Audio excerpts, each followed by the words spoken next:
what a bomb would look like, what it would do. Websites visualize nuclear attacks, showing the extent of impact.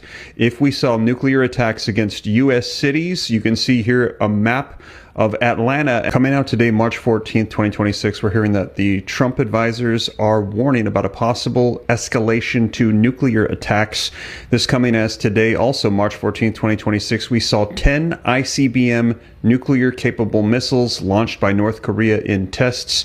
There is concerns about what the impacts might be, and there have been threats that have been issued from Iran of nuclear attacks against Israel. Let me go ahead and get you caught up on the latest so that way you can see it for yourself. Take a look at the latest headlines with me. Trump advisor warns of possible Israel nuclear escalation in the Iranian conflict, warning about attacks against Israel. Israel attacking back against Iran.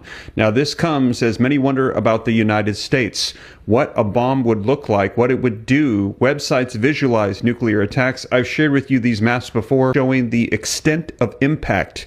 If we saw nuclear attacks against U.S. cities, you can see here a map of Atlanta and how far some of these maps might reach if detonated on the United States. Now, we're going to be taking a look at that along with, I've shared with you before, and I'll be sharing with you again amid these warnings, the top 15 cities vulnerable to potential attacks. They're saying that these would likely be the cities that would be the primary targets of a nuclear attack from our adversaries.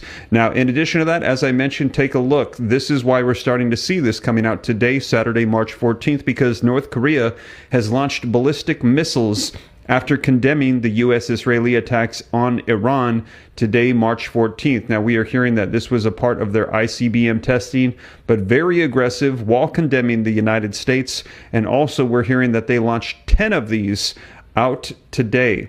North Korea launches 10 ballistic missiles during the U.S.-South Korea military drills.